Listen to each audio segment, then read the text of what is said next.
now Citrus County's top political podcast.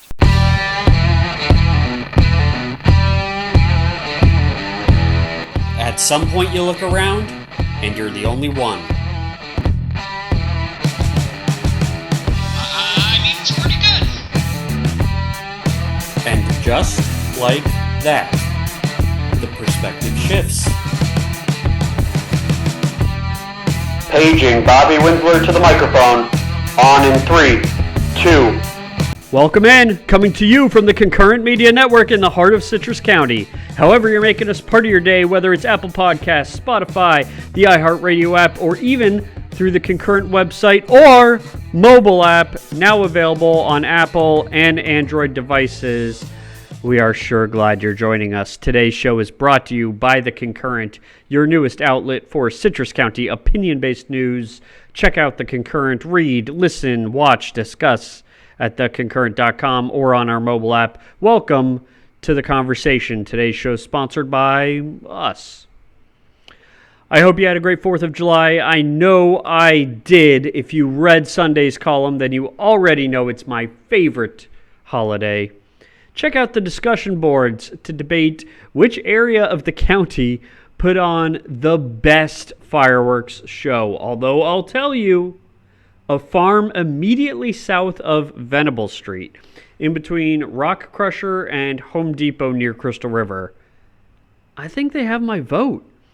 My wife and I were standing out by the Crystal River Airport to see the city's fireworks, which were impressive. Great job to all involved there. But whoever owns this farm was putting on a show. I mean, it was a bombardment like no other. Very cool to watch. There is no commission meeting today, despite it being 2 weeks from the last meeting. They are on a summer/July break, which is normal for organizations to do in Citrus County, as well as for past commissions to do. They are meeting next week on Monday to discuss a grant for federal funding for law enforcement body cameras, as well as meeting twice on Tuesday. No agendas have been published on the Tuesday meetings yet, so check back with the Concurrent feeds and we'll fill you in as to what to expect when those agendas are published. The body cameras, though, those will be the subject of topic 2 today, so I am happy you're joining us. Let's start here, though. What should debate look like? It's something we glorify in this nation. It's something I call for more of in the county. So what does it look like when it's done well? If I ask you to name your favorite debate, that's kind of like trying to name your favorite canyon. You know canyons are magnificent scenic features of this country, so you'd probably be able to name the Grand Canyon. And then what? My fellow Crystal River area people are probably screaming, Rock Crusher Canyon! But the point is, some things we should know more about, but really the extent of our knowledge is limited when we think about it in depth. So if I were to ask what a famous debate is, much like you only being able to name the Grand Canyon, you may say the Lincoln-Douglas debates. And then you may be inclined to fortify your intellectual prowess to add that Douglas is spelled with 2 S's at the end, which is true of abolitionist Frederick Douglass, but not true of U.S. Senator Stephen Douglas, for whom the debates are named. Like, that's how much we know about debates. You might be able to name a few others. The first Kennedy-Nixon debate is significant because it was the first televised. There are single lines that stick out from debates, such as President Reagan's, "I will not use my opponent's youth and inexperience against him," when asked if age would become a factor in his re-election campaign. For something that is so important to engage in the national discourse, though, we know surprisingly little about what makes a good debate or what it should look like. This means we could be longing for something that we won't even know that we have once we get it. I have long been critical of the Chronicle editorial board, specifically with the editorials they write, which are often pro-spending, anti-business pieces with assertions strewn throughout that would charitably be described as weakly sourced. But this last week, other people started to express some frustration with a different part of the opinion section. These were the letters to the editor.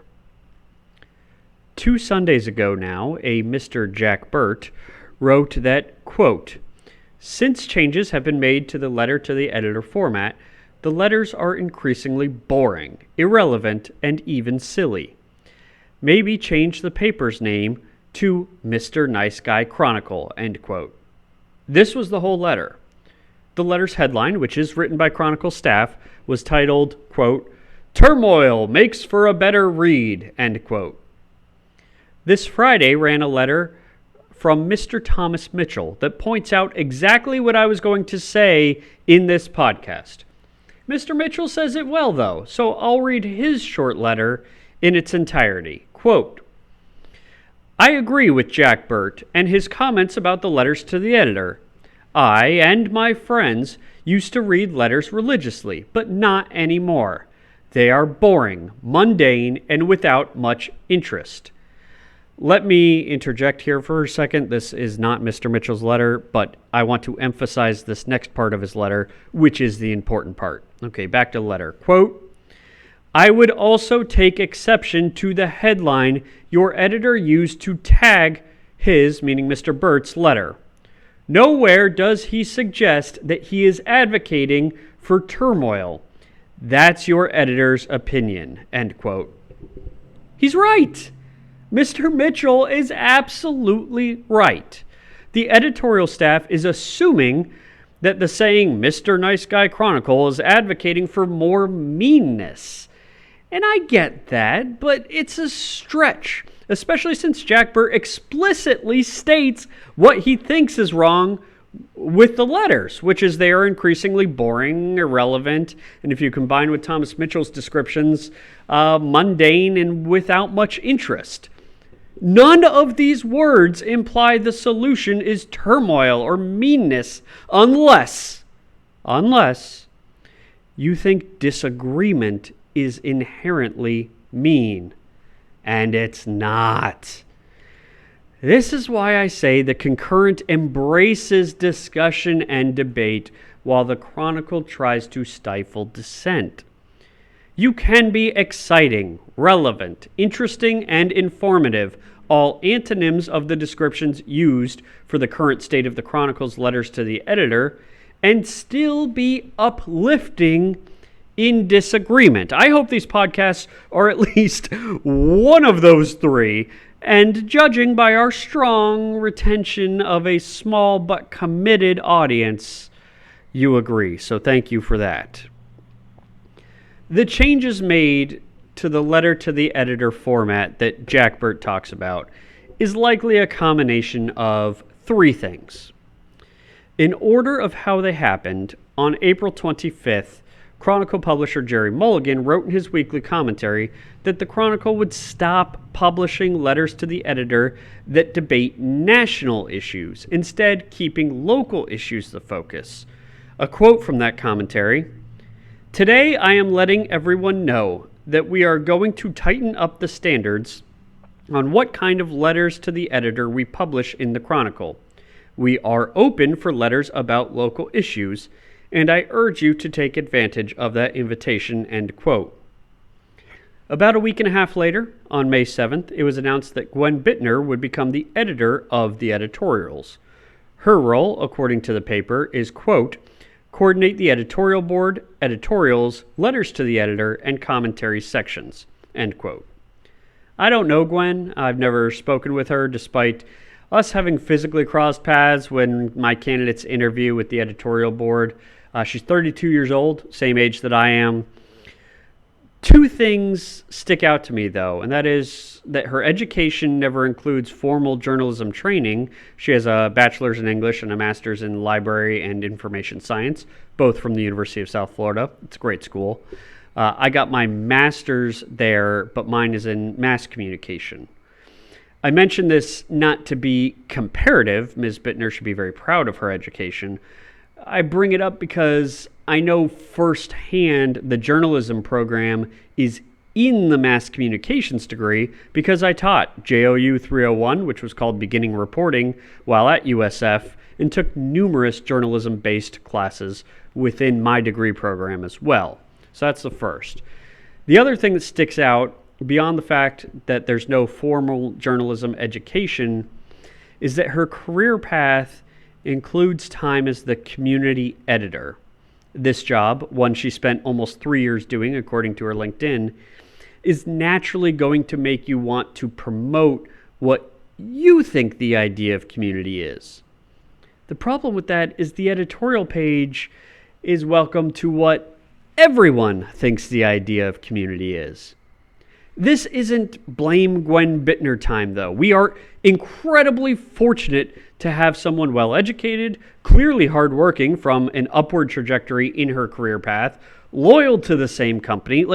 That's the kind of person we want here in Citrus. So I say, more power to you, Gwen, but keep an open mind to what people are saying. So there were three things. There were Mr. Mulligan's column announcing the change. There were Ms. Bittner's promotion and background. And then the last thing is the Chronicle's parent company selling to another media group. I wrote at the time that it happened that Paxton Media Group steers heavily into community public relations rather than journalistic practices, once causing subscribers of a North Carolina-based paper to literally throw copies of their paper back against the offices of that paper in disgust a year after Paxton had purchased the newspaper. I predicted at the time that this PR culture would worsen, and I would say that these letters to the editor are a reflection of that becoming the case. Look, I'm way over the clock on this, but I have to mention one more thing. The people who want nothing more than to stoke outrage exist.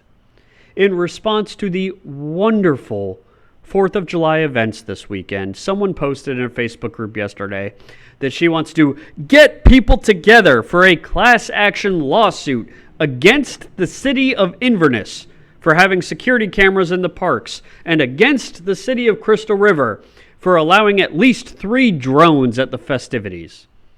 By the way, you're foregoing your right to a reasonable expectation of privacy by attending a public event. So good luck with that. There is that end of the spectrum. And Chronicle understandably actively tries to avoid this. But gosh, the State of the Chronicle editorial section is at a low point. You have far more sound-offs than letters, and neither, as pointed out by others, not by me, neither are very productive to the local marketplace of ideas. Keep your eye on this, because this is a real thing. It could rebound, it probably will, and I hope it does. But it will start with them understanding that you can be informative and be interesting. You can be critical and not be confrontational. Much like Ms. Gwen Bittner, when I was in undergraduate school, I studied in the English department. My degree was in writing, which was a precursor to the journalism program, which they didn't actually officially launch until the year after I graduated. In order to become better writers, we didn't practice writing all the time. We read other great writers.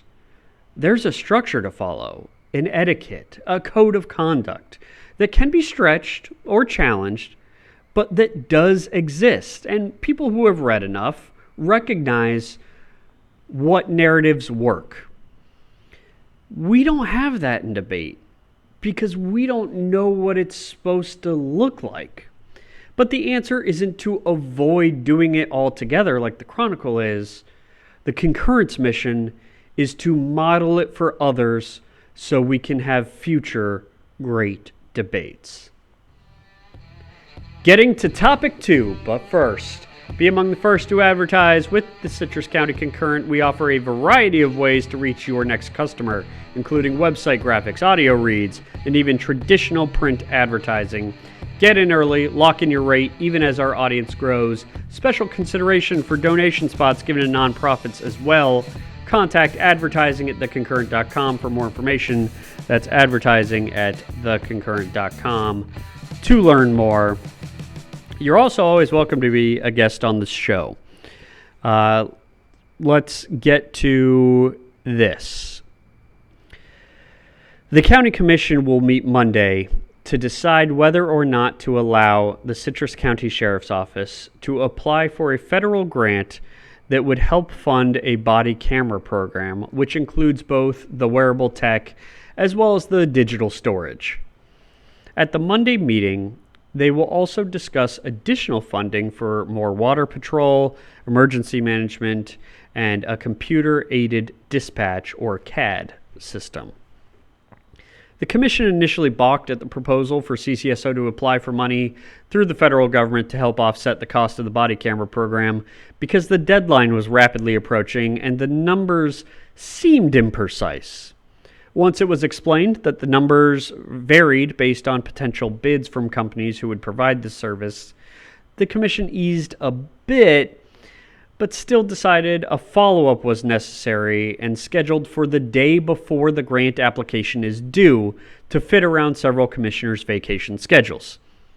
As mentioned in the Thursday column this past week, my default position is always to defend Sheriff Mike Prendergast. I've worked for him on and off for over a decade. He's the reason I moved to Citrus. I met my wife at one of his campaign events, and he's even a signed witness on our marriage license. My position is going to be biased. But I will start by defending the Commission here to say this was their previously scheduled vacation, which they're entitled to, and I do appreciate that they are being mindful of the fact that grants like this are usually one-time cash injections and that they can have lasting maintenance. And in this case, that's storage costs.